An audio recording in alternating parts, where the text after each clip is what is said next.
flares and jamming better than before. The Indian Air Force flies more than 55 of these MiG-29 UPG jets in frontline squadrons. These planes guard the northern and western borders day and night.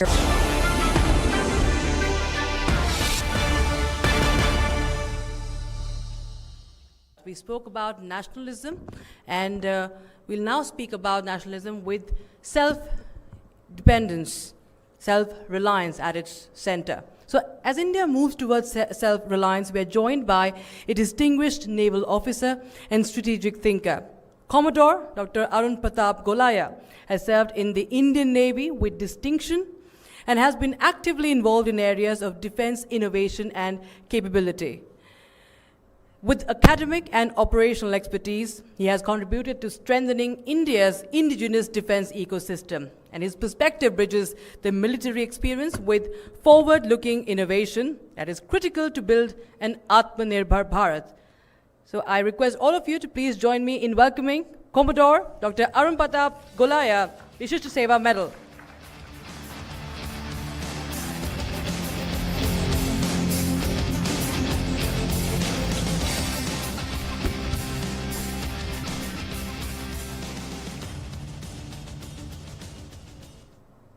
Good afternoon, ladies and gentlemen, and Jai Hind.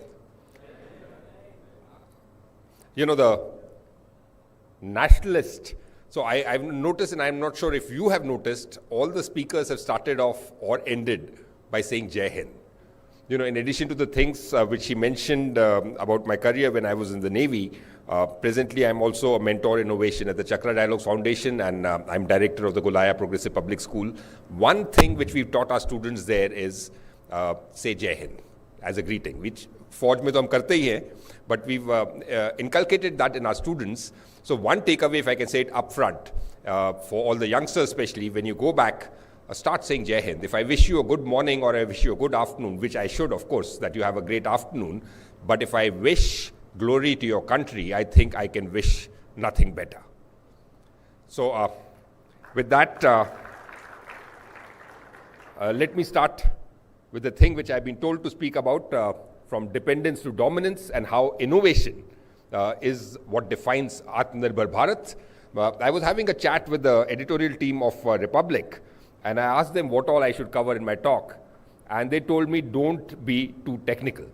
So first of all, I do hereby solemnly swear that I shall not speak in Python or C++ or some other object-oriented language, but in plain simple English and a bit of Haryanvi, because you know these are the only two universally understood languages of technology. In fact, I'll start with Haryanvi, sir, with your permission. So in Haryana, where I come from, there's a saying which warns against coming Afsar ke agadi or bhai ghode ke pichhadi. Roughly translated, it means you should never come in front of senior officers or behind horses. Both positions can be potentially dangerous. So I've already broken the first rule by coming in front of you, sir. So may I also seek your indulgence to go behind a horse. This horse that I speak of lived over 2,000 years ago in Rome. Now somebody who was designing chariots measured the width of two horses to decide what the wheelbase of the chariot should be.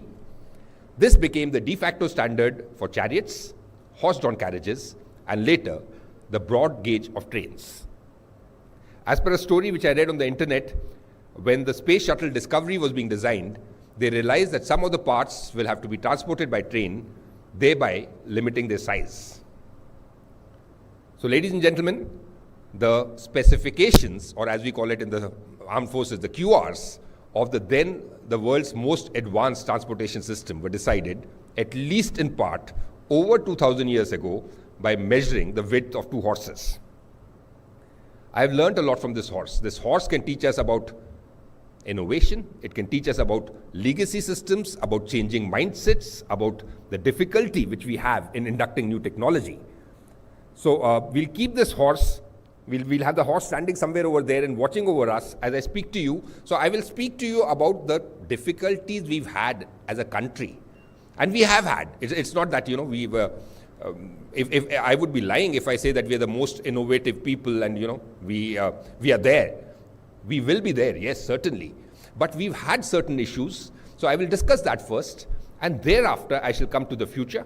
And having been in the Indian Navy and having looked after innovation for the Navy, I will then come specifically to, not taking too long, about innovation in the armed forces. And that is what my talk will be all about. So let me start with the issues which we've had. Might be rather cliched, you might have heard this before. I have said this before, I don't know how many times.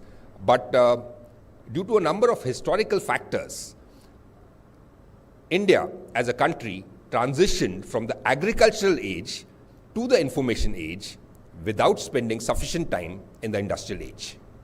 I'll say that again. Think about it. We transitioned from the agricultural age to the information age without spending sufficient time in the industrial age. What that means is that our industrial ecosystem never had the chance to develop to the extent that it could have or it should have.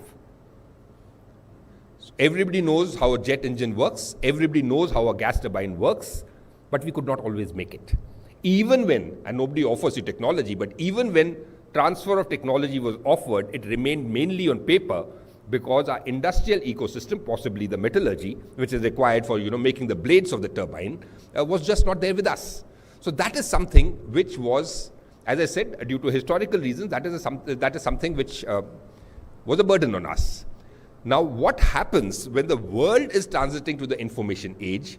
Two things have happened. One, the gap between us and the leading nation has suddenly narrowed. Earlier, in a 100-meter sprint, they were standing at the 60-meter mark and looking behind and saying, catch up. And by the time you caught up, they were again that much more ahead, right? But as the world transitions to the information age, the gap between us and the leading nation has narrowed, if not disappeared altogether. And if it has not disappeared altogether, it will disappear and we will take the lead, right? But in an era of fast-changing technology, if you talk about something like AI or you talk about quantum or any of the things, now everybody is discovering things. So we are not way behind. We are not so far behind that we cannot catch up. And that, I think, is important, right? So that was something which I wanted to say up front about we have to be aware that we had limitations, but things are changing. What do the songs say? Chodo kal ki baat purani, naye daur mein likhenge hum milkar nayi kahani, hum Hindustani. So let me come to the future. Now, what is the future? Let me give facts and figures I can give from various studies, but just as an example, I know how many of you have been following the critical technology tracker, which is taken out by the Australian ASPE. 2 decades back, we were in the top 5 countries globally in 3 of the technologies. The last report which came out, we were in the top 5 globally in 45 out of the 64 technologies. That is a huge jump. I can give you numerous other examples. Let's talk about defense exports, for example. You can, by policy, you can say that, okay, we will buy only, it's Atmanirbhar Bharat, we will buy equipment only from India. But can you influence how many countries buy from you? So I think defense metric, a much better metric would be the defense exports. How many countries are buying from you? Today, so in the last 1 decade, our defense exports have gone up 34 times. 34 times. That is huge. That is huge. In the figures which have just been released, year-on-year growth, I think, was 64% last year. That is phenomenal. So whether you're talking about the emerging technology, the critical technology tracker, which is the technology which will be both defense, dual use, civil technology, it covers the entire gamut of things. And we are in the top 5 in the world in 45 out of 64, right? As per me, we should be there in more. Some things like, say, small satellites, I know a number of startups who are doing some fantastic work in that, but we are not in the top 5 in that, possibly because we've not published enough papers or filed enough patents or whatever. Whatever the methodology of the study is, the fact remains that within 2 decades, we've come from 3 to 45. So that's, the other thing which I wanted to, especially for the youngsters who are sitting here, the future is bright. The future is very bright. When we were kids, I don't think we had as much opportunities as you do.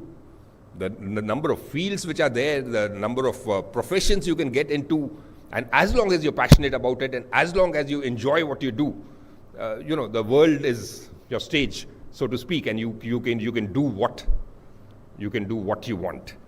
So that's the other thing which I wanted to tell you. So we've covered the past, we've covered a bit about the future, but let me come to the thing which I was, before I took premature retirement 2 years back, I was heading innovation for the Indian Navy. And in 2020, 13th of August, if I remember correctly, yes, 13th of August 2020, when the Naval Innovation and Indigenization Organization was launched, I was the founding officer in charge of the Technology Development Acceleration Cell. So, the question which some people asked at that time is that Navy has always been at the forefront of indigenization, as compared to the other services. And it's not that I'm having that one-upmanship, but people would agree that Navy has done a good job when it comes to indigenization. So what was the need to create a dedicated organization called the NIIO? And why did we need it? So the second I, which is innovation, is the new thing which was added. Indigenization, yes, we were doing a good job, and innovation is the new thing which was added. Now, what exactly is innovation? Again, I can give you many quotes. I think Steve Jobs said that innovation is the difference between the leaders and the followers. If you're innovative, you're a leader. Otherwise, if you're just following orders, innovation, I can say, is, I do not remember it verbatim or offhand, but something to the kind that innovation is seeing what everybody else is seeing and imagining what nobody else has imagined. So, innovation is not only about technology. It is, of course, about technology. It is also about the tactics. It's also about the processes. It is also about the mindset.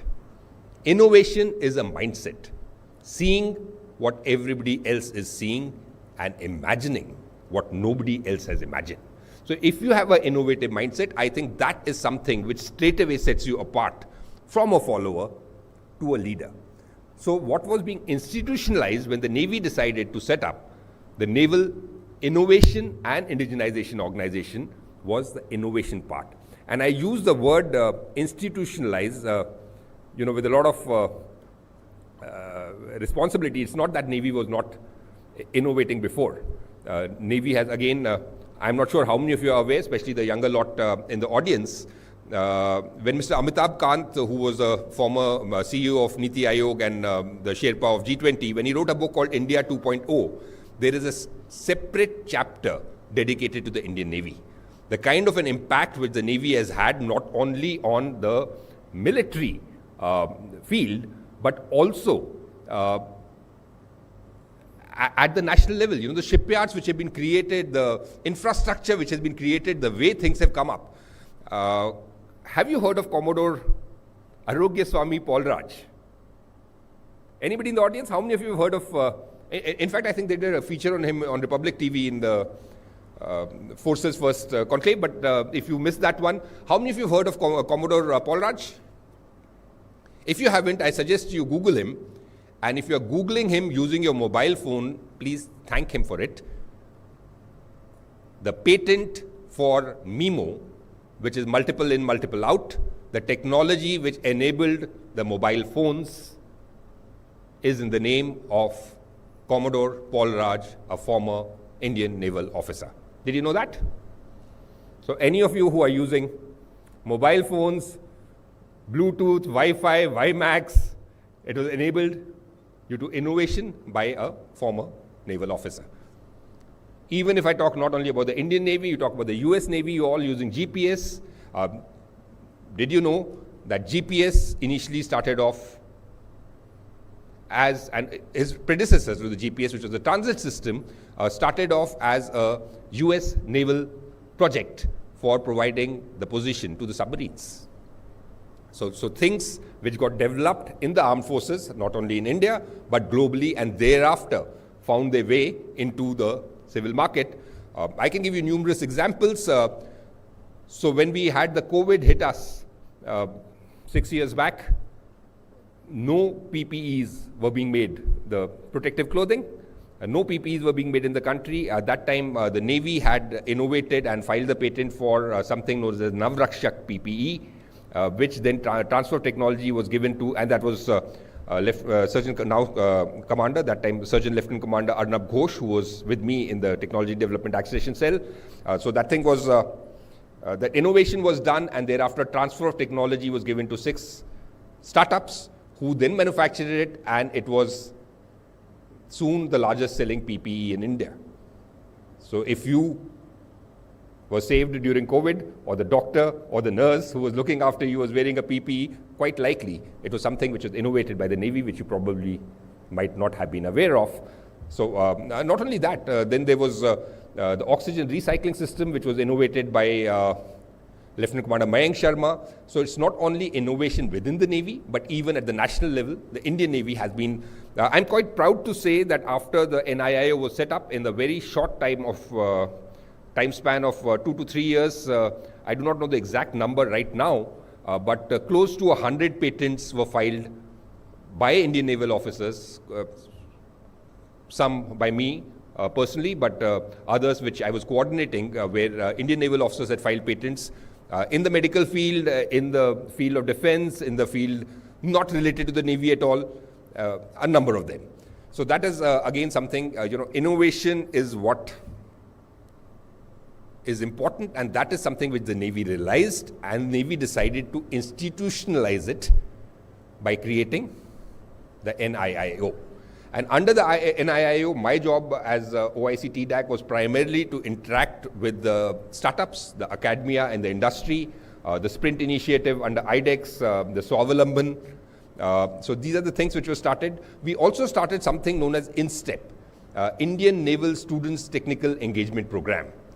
The basic idea there was that if there is a student who has a bright idea, he or she should not know what to do with it. So we used to engage with the universities and said, anybody who has an idea which you think will be useful, contact us. We used to have a online internship of 6 months in which we used to guide them, handhold them, tell them how to take the idea forward. So that is something which is important. I mentioned that I am working very, very closely with the Chakra Dialogues Foundation, which is a Section 8 not-for-profit company focused on nation building. One of the things which we are planning to start there is an incubator for startups called Shakti. And I think the basic thing there would be that if a youngster, those amongst you who are sitting here and you get an idea and you don't know what to do with that idea, at least I can promise you, come discuss the idea, we'll hear you out, we'll guide you, and we will tell you, what you can possibly do with the idea. The last thing which I want to say, and I will take some, not very long, but some of 5 minutes about it, is about, there's a podcast which I was doing with someone yesterday, and the discussion veered to the lessons learned from the ongoing conflict in West Asia. And my view was that we have to choose our words carefully, because you cannot say lessons learned and then relearn the lessons or revise the lessons every time, because everything has to be seen in the right context. Otherwise, you may land up learning the wrong lessons. For example, just a few years back, people used to say that the lesson learned from whichever conflict was they were examining was that the days of prolonged wars are over. With the change in technology, the future wars will be swift, short, sharp. The days of prolonged wars, like the Second World War, those days are gone. People used to say these are the lessons which we've learned, say, from the conflict or skirmish or whatever you call it in Armenia, Azerbaijan. And today, when you start learning the lessons, say, from Russia-Ukraine conflict, which everybody thought that in 3 days, 4 days, Ukraine would have put up their hands, they didn't. Or if you see what's happening now between US, Israel and Iran, which was mentioned, I think, by the previous speaker also. They didn't. But so what are the lessons which I draw from? You should never draw lessons from something which is ongoing, because things will change. But the lesson which I draw is, if you see any of these belligerents, if I can call it that, Russia, Ukraine, US, Israel, Iran, what's common? They have an industrial ecosystem. Today, if people say that housewives in Ukraine are building, and the CEO of that firm had tweeted when he said that, I posted on X saying that yes, housewives are actually making drones at home, and that is our strength. So unless you cannot fight a prolonged conflict with imported technology, you cannot fight and win a war with borrowed technology. No matter how resilient you are, if you do not have the capability to make your own weapons, any amount of courage, resilience, everything else, I think would pale, because people do not lose wars because they've been bombed. Nations lose wars when they lose their will to fight. And if you know that there are no further weapons coming in, you will lose your will to fight. Again, I can give you enough examples, historical examples, before the world wars, the various battles in that. Let's take something as close to our own this thing, whether it was 1971, where East Pakistan then, when they knew that even if they fight on, the ammunition will give way, nothing new is coming in, the Navy, Indian Navy has effectively blockaded them off. Fighting is futile, right? Or you take Sindoor, where they gave up. So adversaries give up when they lose their will to fight. And that, I think, my takeaway from these 5 belligerents which I mentioned was that you cannot win wars with imported technology. You cannot win wars without innovating, whether it is innovating in technology, whether it is innovating in tactics. Everybody is not in the forge. Everybody is not on the border, but everybody can innovate. Everybody can innovate in whatever they do. And that, I think, is the difference which defines Atmanirbhar Bharat from dependence to dominance. We need to get over our dependence. We have to move towards dominance, and that can happen only and only with innovation. Thank you very much. I have finished. Jai Hind.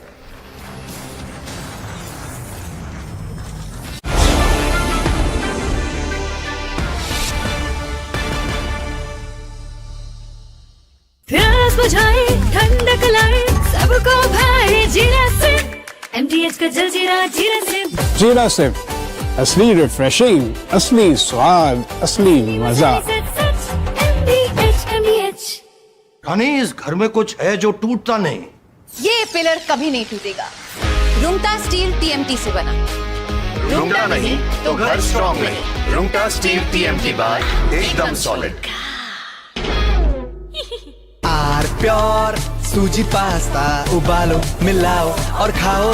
8 minute में तैयार। क्या taste है सबका राजा, R pure masala.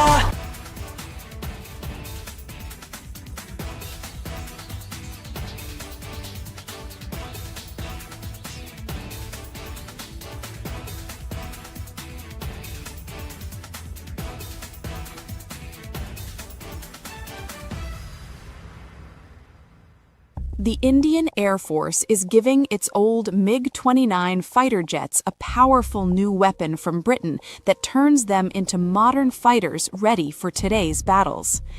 MiG-29s first came to India in the 1980s, have flown many missions along the tough borders with China and Pakistan. Now they are getting equipped with British ASRAAM missiles that make them as strong as NATO planes in close fights. The Ministry of Defense sent out a request for proposals to fit the Advanced Short-Range Air-to-Air Missile on the MiG-29 UPG version. This British missile from the company MBDA replaces the old Russian R-73 that pilots used for years. The R-73 could only reach targets 10 to 15 kilometers away, which forced pilots to fly too close to the enemy and take big risks. The ASRAAM changes all that. It can hit targets more than 25 kilometers away, almost double the old range.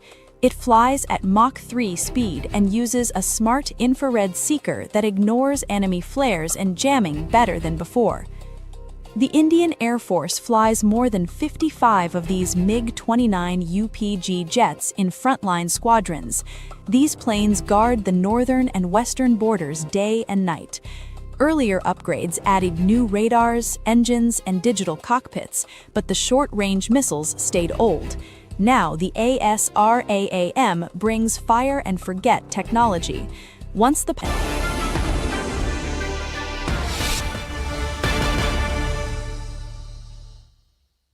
चमकी चाट से क्या बना है? Sandwich लस्सी और छाछ हर घूंट में चमकी चाट ड्राई फ्रूट और दही बड़े चमकी चाट से स्वाद बढ़े असली स्वाद सिर्फ चंकी चाट।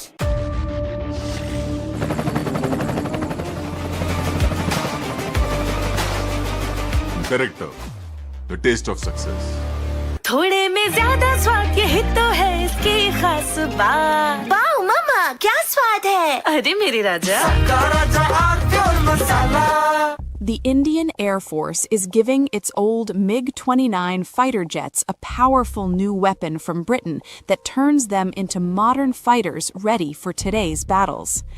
MiG-29s first came to India in the 1980s, have flown many missions along the tough borders with China and Pakistan. Now they are getting equipped with British ASRAAM missiles that make them as strong as NATO planes in close fights.